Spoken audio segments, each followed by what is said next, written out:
Hello বন্ধুরা, কেমন আছো সবাই? আশা করি সবাই খুবই ভালো আছো আর আমিও খুব ভালো আছি। আমি চলে এসেছি আরেকটি নতুন ভিডিও নিয়ে। অনেক দিন পরে ভিডিও দিচ্ছি।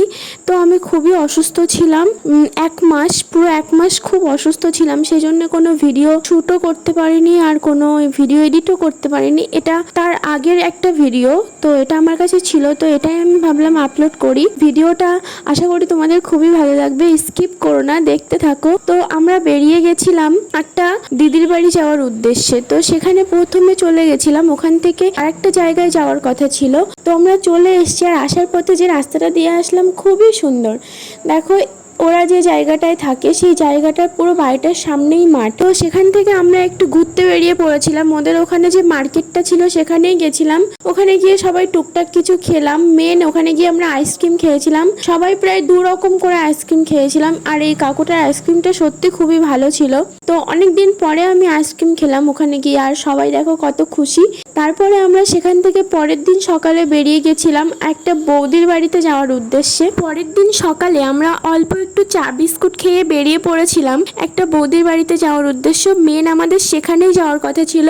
তো এই দিদি জামাইবাবুরা আমাদেরকে ফোন করে বলেছিল যে এখানে একটু আসার জন্যে, একটু ঘুরে যেতে। তাই ওদের বাড়িতে ভাবলাম একটু ঘুরে আসি। তো একটুখানির জন্য গিয়েছিলাম। তো তারপরে এখানে চলে এসেছিলাম। দেখো, এই যে বৌদিটার সাথে এখানে এসেই ঘুরতে চলে এসেছি। তো এখানে এসে খুবই মজা হয়েছে। আর ওই বৌদিটার দাদাটা সত্যি খুবই ভালো, আমাদেরকে এত যত্ন করেছে ভুলতেই পারছি না।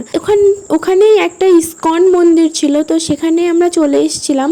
আর সেই মন্দিরটা এত সুন্দর করে সাজানো, তোমাদেরকে কি বলবো। তো তোমরা দেখতেই পাচ্ছ। তো আমি খুব ভালো করে দেখাতে পারলাম না, কারণ সেখানে প্রচন্ড পরিমাণে ভিড় ছিল।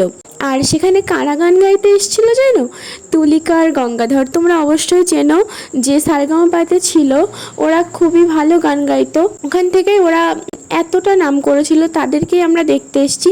আমরা জানতামই না যে ওরা এখানে গান করছে। তো এসে দেখি এখানে তুলিকা আর গঙ্গাধর গান গাইছে। তো প্রচুর ভিড় ছিল। তো আমরা পিছন থেকে একটু দাঁড়িয়ে দেখছিলাম, ভালোভাবে ফুটেজ নিতে পারিনি। তো তোমাদেরকে যতটা দেখাতে পারবো দেখানোর চেষ্টা করছি।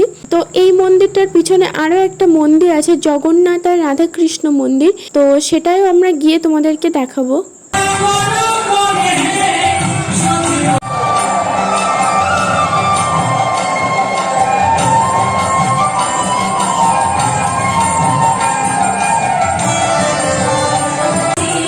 অসাধারণ, খুবই সুন্দর। আর এখানকার ঠাকুরটা দেখেছো কি সুন্দরভাবে বানানো, কি সুন্দর ঠাকুরের আসনটা তৈরি করা হয়েছে। এখানে প্রচুর লোক ছিল। আর একজন দেখো ঠাকুর এনাকে ভর করেছিল।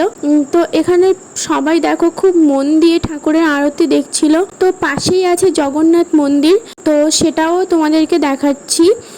তো এই মন্দিরটা এতটাই বড়, সেটা আগে দেখো মন্দিরটা কতটা সুন্দর। আর এই যে হচ্ছে এখানকার জগন্নাথ দেব। তো জগন্নাথ দেবটা এত সুন্দর করে বানানো, আমার দেখে মনটা ভরে গেছে।